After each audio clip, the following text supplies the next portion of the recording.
পারলেন না, ছেড়ে দিলেন ধাম, ছেড়ে দিলেন ঐশ্বর্য, হয়ে গেলেন কাঙাল।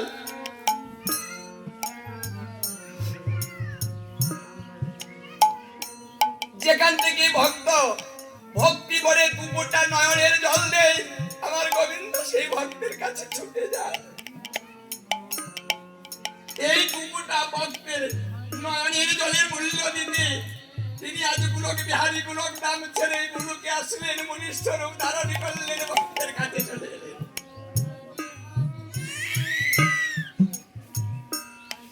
ভালোবাসা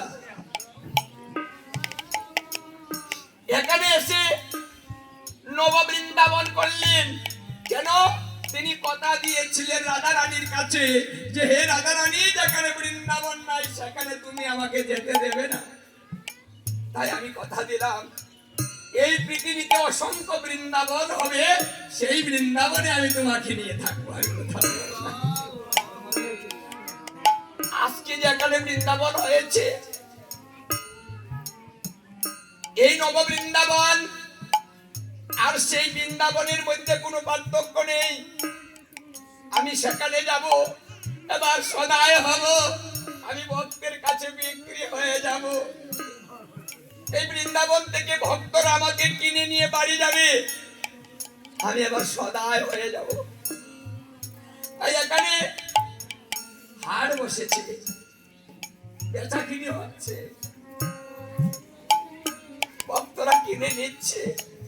অথচ এখানে বৃন্দাবন হয়েছে, এত কৃপা করে গোবিন্দ বৃন্দাবন আমাদের ধারে নিয়ে এলেন, আর আমরা এই বৃন্দাবনের মর্যাদা না দিতে পারি বাড়িতে বসে থাকি, বৃন্দাবনে আসি না।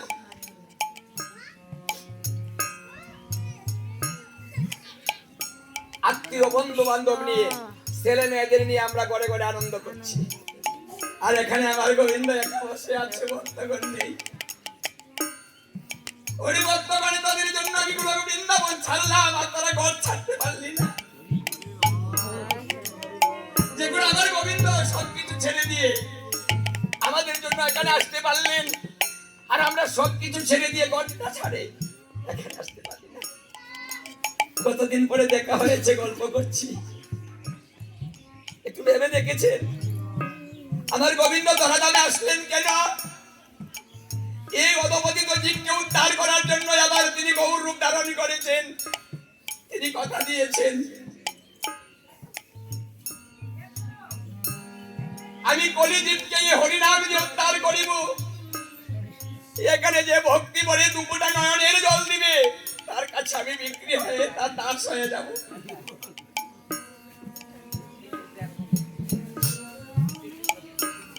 এখানে ভক্তি নিবেদনের স্থান, আমার গোবিন্দ কৃপা করতে এখানে এসেছে, আমার বৃন্দাবনে সহজে চলে আসতে পারে।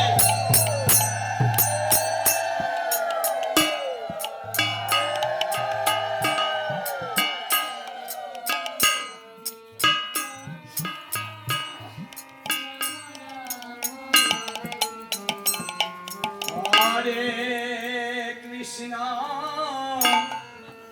হরে কৃষ্ণ কৃষ্ণ কৃষ্ণ হরে হরে, হরে রাম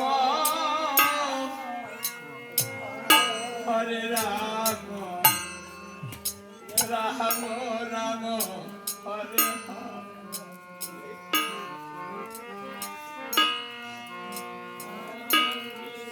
আবার উচ্চস্বরে কাঁদে প্রভু জীবের লাগিয়া, চৈতন্য করায় জীবকে এই কৃষ্ণ নাম দিয়া।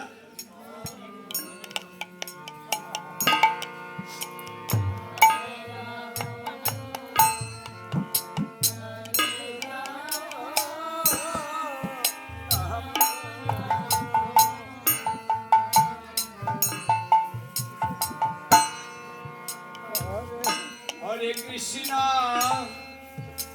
হরে কৃষ্ণ কৃষ্ণ কৃষ্ণ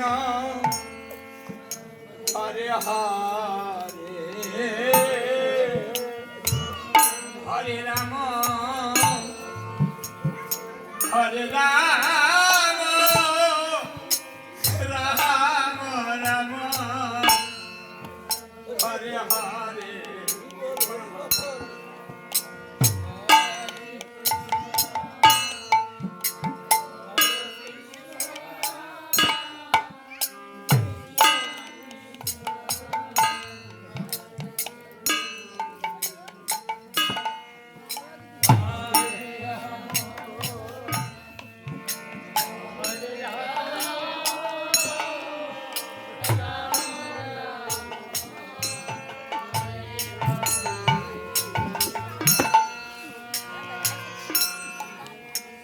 শ্রীকৃষ্ণ বলছে বিদুর, বিদুর তুমি কাজটা ভালো করনি,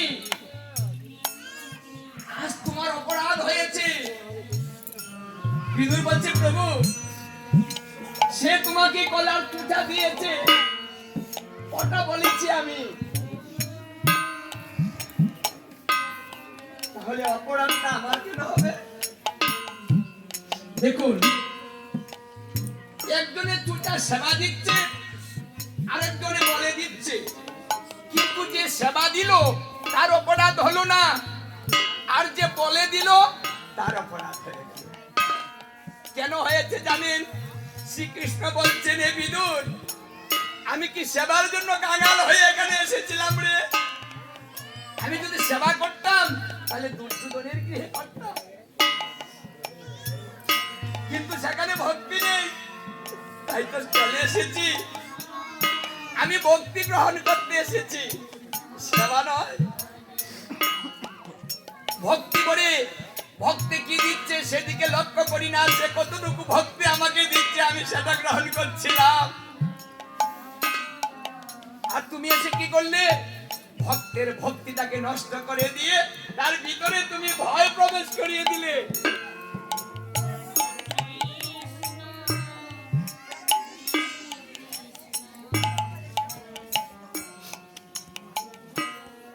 যস্মিন তুষ্টে জগৎ তুষ্ট প্রীতিতে প্রীতিতং জগৎ।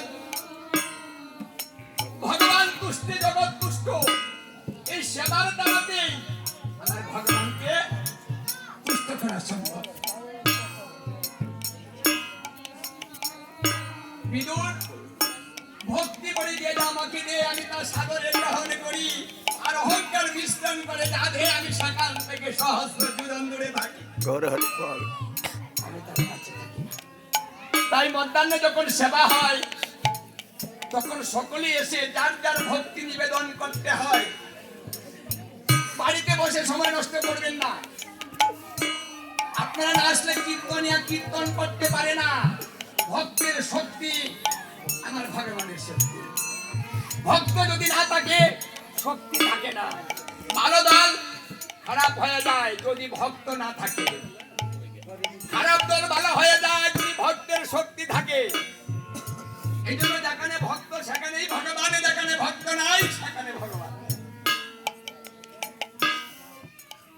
আজ আমার মহাপ্রভু খুব খুশি, খুব আনন্দিত।